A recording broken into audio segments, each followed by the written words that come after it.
2003, un grupo de 4 personas, 2 de ellas de Las Rozas, 2 de ellas de Las Matas, se reúnen para crear una asociación sin ánimo de lucro que potencie el ferrocarril en Las Matas. Deciden denominarse AFEMAT, Asociación de Amigos del Ferrocarril de Las Matas.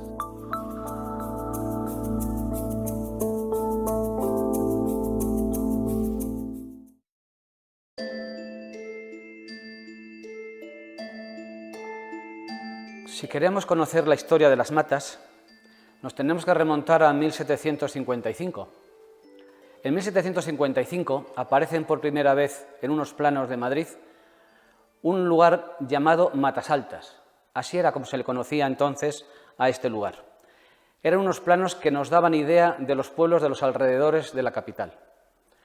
Hablamos de 1700. ¿Qué había en Las Matas en 1700? Únicamente un parador o casa de postas. Un animal, durante una jornada, viene a recorrer 5 leguas, el equivalente a 25 kilómetros. Justamente Las Matas se encuentra en el kilómetro 25 de la carretera de La Coruña.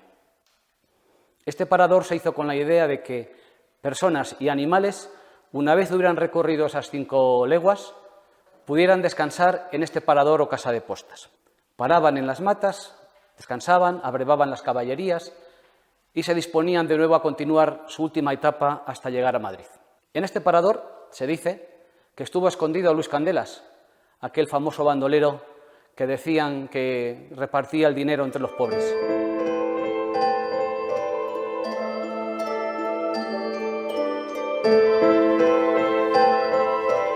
El parador desaparece, pierde su utilidad. ¿Pero por qué pierde su utilidad el parador?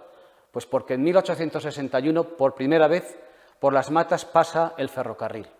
El ferrocarril le va quitando vida al parador y al final se queda simplemente como un lugar de recreo para los terratenientes de la zona. 1861. El tren pasa por Las Matas, pero no tiene parada. En Las Matas no había población suficiente para que la Compañía del Norte, que es la que hace la línea Madrid-Irún, pueda gastarse un dinero en hacer, aunque solo sea, un apeadero. Es hasta más adelante cuando los grandes terratenientes, y en concreto el conde de Romanones, que era el mayor propietario de los terrenos de Las Matas, solicita a la Compañía del Norte le haga una parada o un apeadero. Lo consigue. De esta manera, sus amigos pueden venir al coto que tenía el conde de Romanones en Las Matas a cazar perdices y conejos.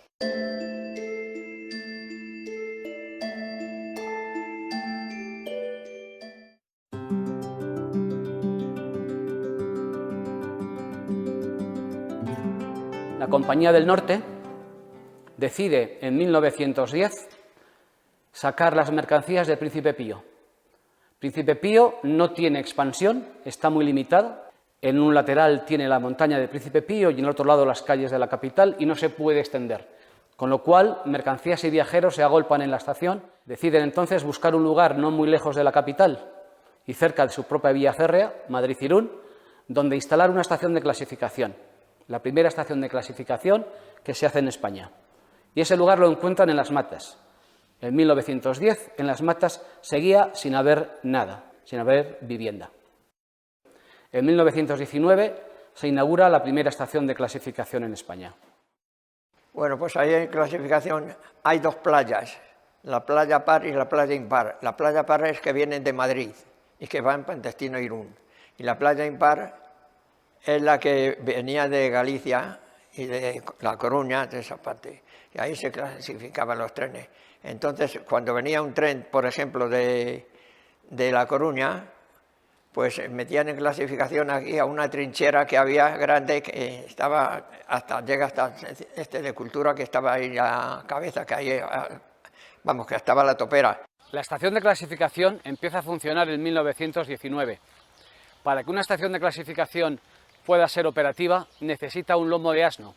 En este caso, en Las Matas se utiliza una trinchera que venía a lo largo de esta calle, que es la calle Macarena. Partía desde el fondo de allá y venía por esta línea hasta la biblioteca de Las Matas. 6 metros de profundidad, en trinchera. Por ella, una vía y una locomotora cogían los vagones y los iban subiendo hacia arriba. Cogían un tren de 20 o 30 vagones y subían por la vía, había un lomo de asno, que ahí iban cortando un vagón o dos, y según iban lanzándolos, iban clasificando a tal vía. Había luego un edificio que era el guardagujas, que era el que el capataz le hacía las señas con el banderín. Así se iban clasificando los vagones, ¿sabes? Y claro, había problemas porque muchas veces los vagones venían calientes, algunos se paraban un poquito antes y pegaba el otro por detrás y pegaba el zurriagazo y descarrilado. Y entonces es cuando nosotros interveníamos para poder encarrilarlos.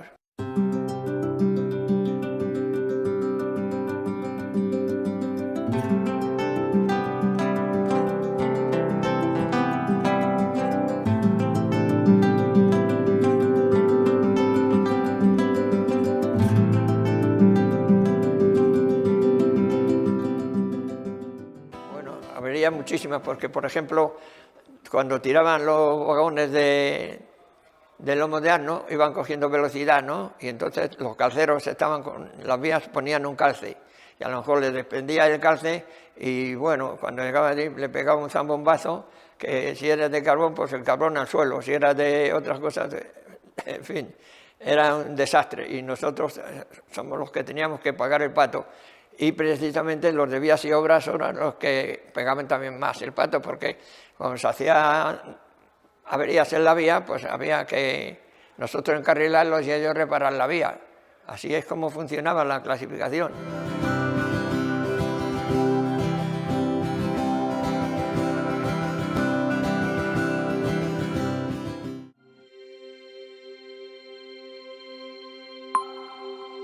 Para que una estación de clasificación funcione, hacen falta mucho personal.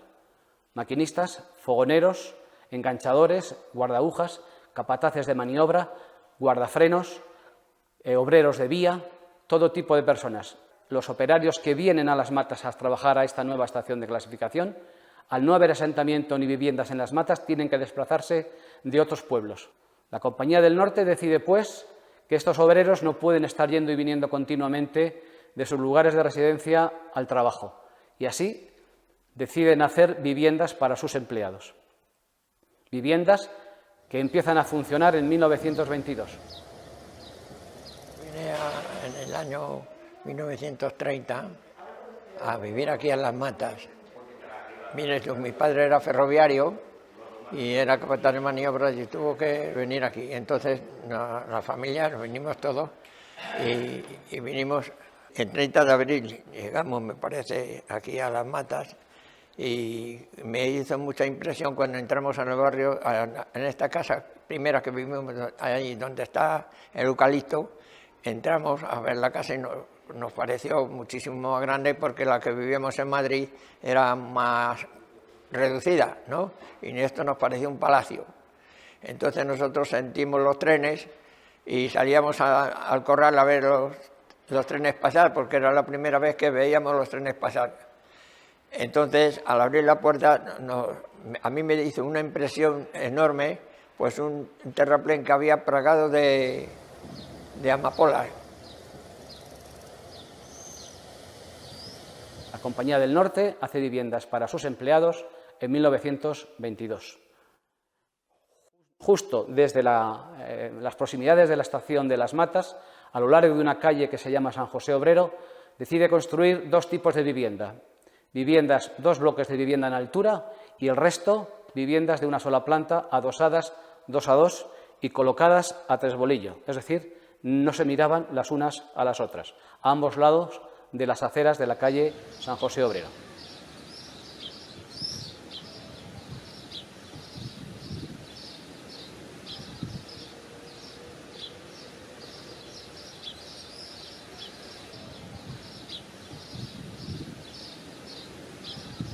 Hemos dicho que los obreros de vía y obras estaban en las casas de la planta de abajo, las casas de una sola altura, y quienes vivían en los edificios de 2 alturas que junto a la iglesia y a las escuelas constituían la plaza del pueblo, pues en los edificios de más altura vivían las personas de mayor categoría dentro de la empresa.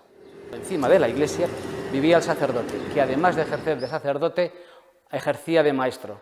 puesto que a los niños no se les hizo escuela, solamente a las niñas, y los niños iban a la iglesia donde recibían educación.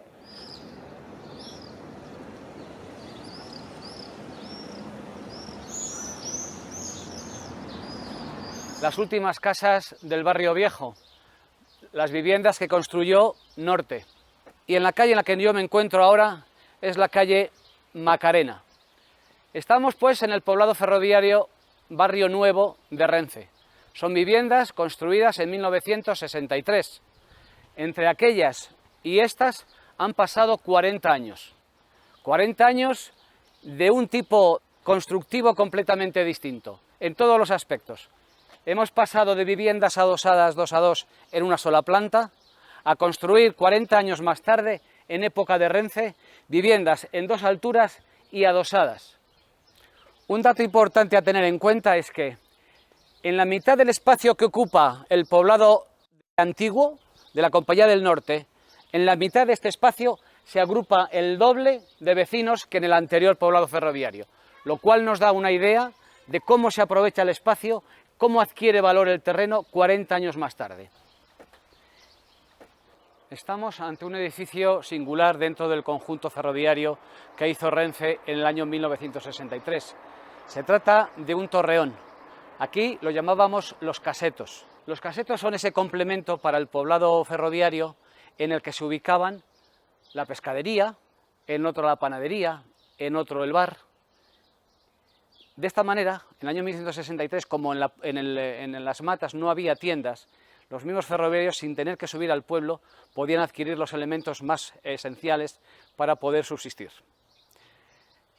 En la parte de arriba del edificio, ¿qué es lo que hay? Simplemente unos depósitos de agua que por gravedad le daban agua a los vecinos del barrio.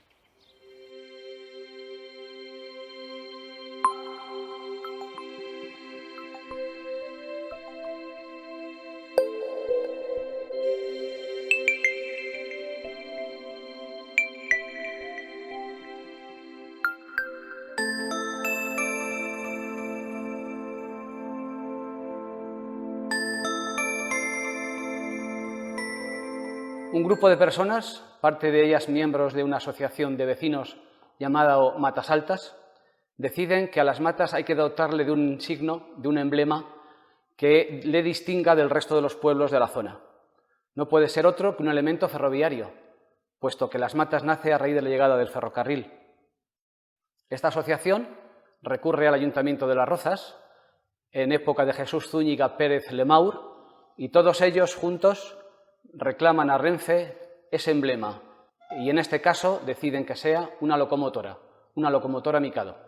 Había visto muchos sitios máquinas en todos los pueblos por ahí y yo digo, pero ¿cómo es posible que en Las Matas no pueda haber una máquina?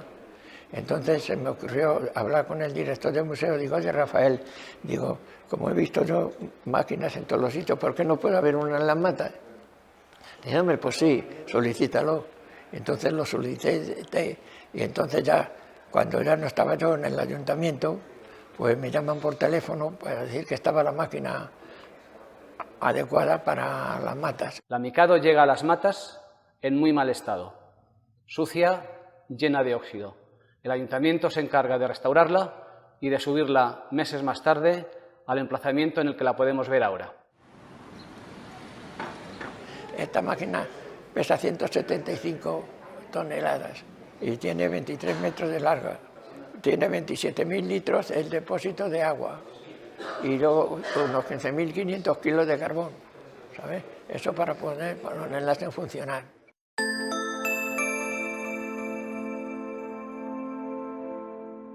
Bueno, pues esta máquina precisamente era la que servía para subir el agua a un depósito, para posteriormente luego tomar el agua a las máquinas que hacían el funcionamiento de la clasificación en Las Matas. Esta máquina pues vino también completamente desguazada, ¿no? Y yo he ido poniendo, con la ayuda del maquinista Fernando Bueno, lo hemos ido restaurante, la desmontamos del todo y la hemos hecho funcionar un poquito, vamos, funcionar a mano, ¿no?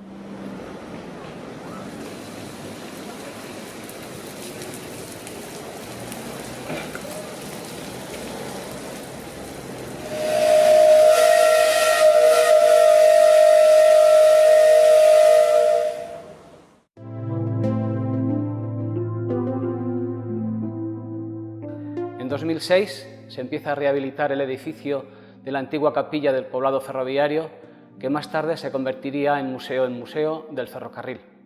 Firman un acuerdo de colaboración, el ayuntamiento sufraga la luz, el agua y un empleado para acompañar a los visitantes. ACEMAT, por su parte, se compromete a dotar de contenido ese museo. Esa colaboración lleva, por fin, en 2009, a la inauguración por Esperanza Aguirre de este museo que tenemos hoy en Las Matas.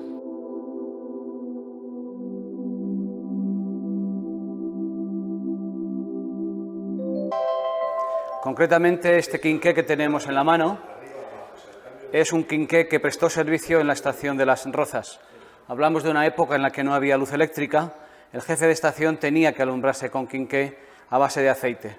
Esta es entonces una pieza original de la estación de Las Rozas. Las locomotoras de vapor, al igual que los coches en carretera, tienen una matrícula. Inicialmente las locomotoras de vapor llevaban nombres de ríos, de ciudades o de personajes importantes. Más adelante este sistema de numerar o de nombrar las locomotoras de vapor cambia y se las numera en función del número de ejes. Por ejemplo, en este caso, esta es una 240 porque tiene 2 ejes delanteros libres, 4 acoplados y debajo de la caldera no lleva eje alguno. Por lo tanto, es una 240. La F significa que ha sido fuelizada y el primer 2 es el número de cilindros y el siguiente es un correlativo de la locomotora. Esta es la forma de numerar los vehículos de tracción vapor. Más adelante este sistema cambia y se convierte en un sistema europeo. Las agujas las hacía el guardaagujas, que se desplazaba desde la estación hasta la aguja que era necesario maniobrar para hacer el cambio de vía. Posteriormente, cuando llega la electricidad, se montan este tipo de aparatos en las estaciones, que son los cuadros de mando, mediante los cuales el jefe de estación conseguía cambiar las agujas sin necesidad de que el guardaagujas tuviera que hacer el trabajo de desplazarse hasta la aguja para hacerla. Este cuadro de mandos es mucho más moderno, de los años 80 del siglo pasado. Es un cuadro de mandos a base de azulejos, es decir, no es una sola pieza, sino que el cuadro se compone de varios cuadros más pequeños. Esto se hizo con la finalidad de que en caso de tener que modificar algún tipo de aguja, con cambiar únicamente 1 o 2 azulejos, se conseguía que el panel siguiera operativo.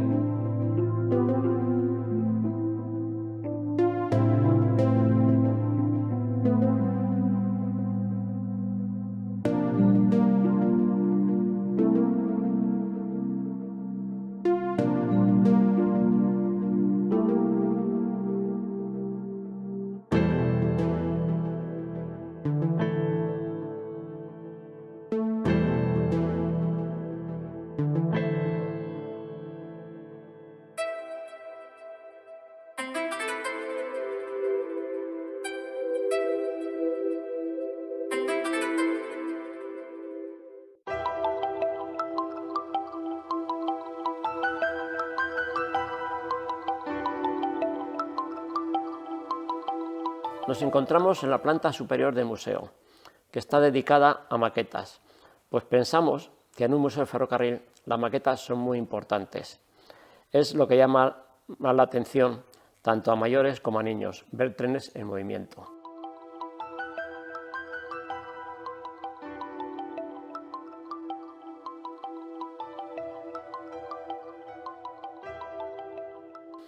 Tenemos 4 maquetas.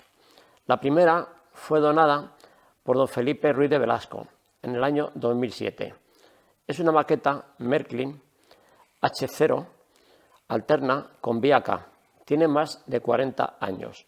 Llevaba mucho tiempo sin funcionar, con lo cual empleamos muchas horas de trabajo para ponerla en marcha. Hay una cosa, es que aquí tenemos la segunda estación de Las Matas. Hubo anteriormente otra más. Luego tenemos aquí una playa de vías. De allí tenemos unas cocheras con la rotonda giratoria. En el año 2013, viendo el éxito, decidimos hacer una ampliación de 5 metros cuadrados. En total tenemos una maqueta de casi 15 metros cuadrados y unos 150 metros de vías, con sus cambios, semáforos, etc., con los 2 sistemas, analógico y digital, y suelen rodar al mismo tiempo 10 trenes. En la ampliación hemos querido representar el barrio ferroviario de Las Matas, haciendo las casitas también a escala. Este tren también tiene historia porque fue un regalo de Talgo, pero que esta maqueta era de alterna y el tren era de continua, con lo cual tuvimos que transformarle para que pudiera rodar en esta maqueta. Pues mira, esta maqueta es escala N. Fue donada por una señora que se llama doña María Vega y vino aquí al museo cuando estaba a mitad más o menos de su construcción, debido al fallecimiento de su esposo. Entonces nosotros la terminamos en el año 2011.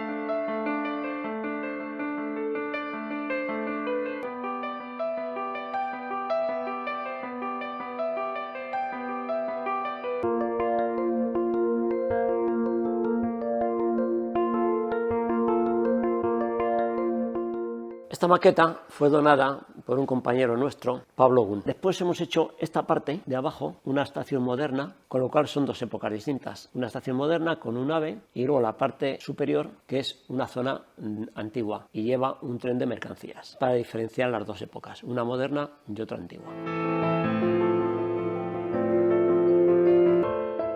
Esta habitación es nuestro taller oficina. Aquí tenemos todo el material y toda la herramienta necesaria, inclusive un torno de relojero para realizar todo tipo de mantenimiento en las maquetas, puesto que aquí en el museo llevan muchas horas de funcionamiento y tiene que tener mucho mantenimiento. El torno para lo que más se emplea es para reparar los motores.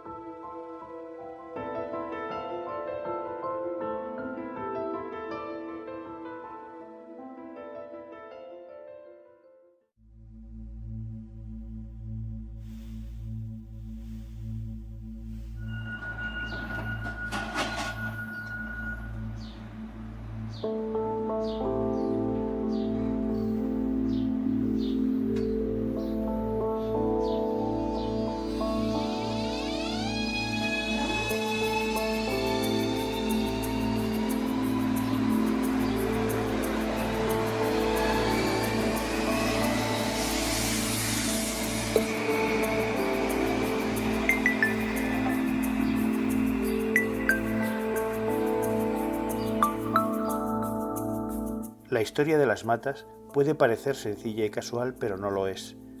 Para que se estableciera en esta llanura un asentamiento humano, fue necesaria la confluencia de ciertas casualidades y la llegada de una tecnología, la del ferrocarril, llamada a cambiar la forma de viajar, de transportar y, en definitiva, afrontar un futuro al que España llegó con demasiado retraso.